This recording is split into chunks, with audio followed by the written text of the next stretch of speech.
Hace 15 años, por allá en 2010, el salario mínimo era de 515.000 pesos. Pasó el tiempo y en el 2024 llegó a 1.300.000. Cuando lo miras año a año, su variación en promedio fue de 6.8%, pero cuando descuentas la inflación para ver su crecimiento real, ha sido del 1.8%. ¿Esta variación es suficiente? ¿Cómo se establecen los valores y qué elementos tener en cuenta para las organizaciones? En el presente capítulo de los podcasts de Sectorial te compartimos nuestro análisis. El valor del salario mínimo, la idea es que sea determinado a través de un acuerdo entre empleados y empleadores. Eso se da a través de una mesa tripartita donde participan representantes de estos dos actores y en manera de mediación está el gobierno. Las voces más escuchadas por parte de los empleadores está en Bruce McMaster, que es el presidente de la ANDI, que representa diversos sectores. Tienes a Jaime Cabal, presidente de FENALCO, que entonces representa la voz de los comerciantes. Tienes a Jorge Enrique Bedoya, que es el presidente de la SAC, representando la voz de los agropecuarios. Y tienes también a Rodolfo Correa, que representa la voz de los pequeñas y medianas empresas, teniendo en cuenta su liderazgo en Acopia. Por parte de los empleados, la voz más escuchada es la de Fabio Arias, que es el presidente de la Central Unitaria de Trabajo, la CUT. Y como lo mencionábamos, de manera de mediación encuentras a Gloria Inés Ramírez, la ministra de Trabajo. Cuando uno analiza la conformación de esa mesa tripartita, tiene una historia más o menos de unos 24 años. En ese tiempo se ha llegado a un acuerdo entre empleados y empleadores más o menos en unas 9 veces. Quiere decir que en 15 veces el gobierno ha sido quien ha determinado el valor del salario mínimo a través de decreto. La historia del salario mínimo en los últimos años, si nos fuéramos a los últimos 15 años, cuando miras su variación año a año, encuentras que el cambio es más o menos del orden de un 6,8%, ese es el promedio de variación cada año.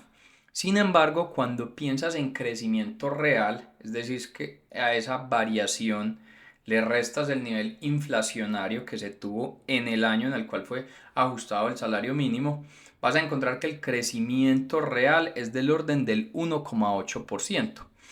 Los mayores crecimientos en términos reales se han dado en el 2020, el gobierno de Iván Duque, que creció 4,4% en términos reales, y en el 2023 y 2024, el gobierno de Gustavo Petro, donde en el 2023 creció en términos reales al 6,7%, en el 2024 al 7,1%.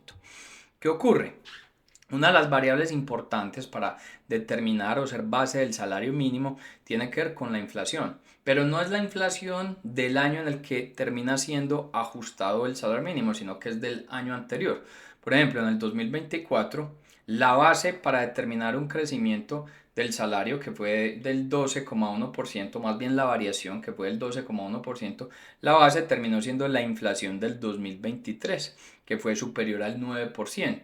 Cuando miras el 2024, entonces la variación es del 12,1, pero la inflación del 2024 terminará siendo del orden de unos 5 puntos. Entonces, las personas que ganan el salario mínimo terminaron ganando en poder adquisitivo ese 7,1%. En Sectorial construimos trimestralmente un estudio sobre la generación de empleo en Colombia, que te servirá para conocer la posición y concentración de puestos de trabajo y formalidad en tu sector y compararlos respecto a otros 52 sectores económicos. Para conocer más sobre este estudio, visita www.sectorial.co.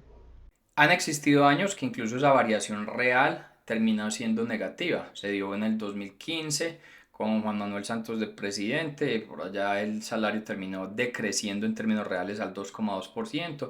En el 21 en presidencia de Iván Duque decreció el 2,1%. En el 2022 también al cierre del gobierno de Iván Duque, porque se fijó el salario para ese 2022 en 1.000.000 de pesos, y luego el comportamiento de inflación siendo la más alta en los últimos 13 años terminó generando un decrecimiento en términos reales del salario del 3,1%.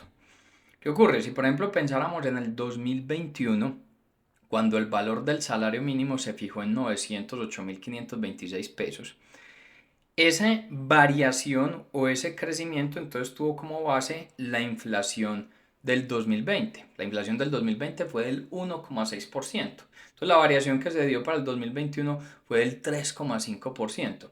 luego analizas la inflación real del 2021, el costo de los bienes, de los servicios, terminó siendo el 5,6%. Entonces eso generó ese decrecimiento del salario en términos reales del 2,1%. Esto llevaría entonces a pensar que, por ejemplo, si en el 2023 y en el 2024 han sido los mejores crecimientos en términos reales, entonces eso debería haber ayudado a una mejor dinámica en la economía, porque si hay un mayor poder adquisitivo y el comercio es el principal sector de la economía colombiana, pues directamente ese mayor poder adquisitivo se llevaría a generar mayores niveles de compras en el comercio. Sin embargo, que hemos visto en 2023-2024 un comportamiento bastante negativo de la economía colombiana. La razón radica en que no todas las personas en Colombia tienen un salario formal. De hecho, la gran mayoría tienen un trabajo que es informal. Se estima que el 44% de las personas tienen un trabajo informal.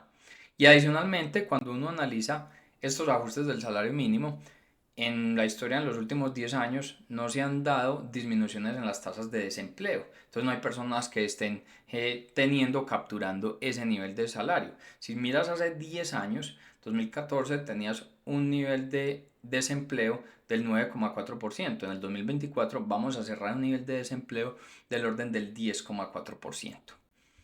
La otra variable importante como base en esa determinación del salario mínimo es la productividad laboral. Se estima entonces que la inflación más la productividad laboral es la base sobre la cual se debe empezar a discutir el valor de cuál va a ser el salario mínimo. En esta productividad laboral aquí juega un rol bastante clave el DANE. De hecho, el DANE tiene una subcomisión de productividad, quienes son los encargados de estimar cuál es la productividad del país, cuál es específicamente en los términos laborales, productividad entendida como el uso eficiente de los recursos para la producción de bienes y servicios.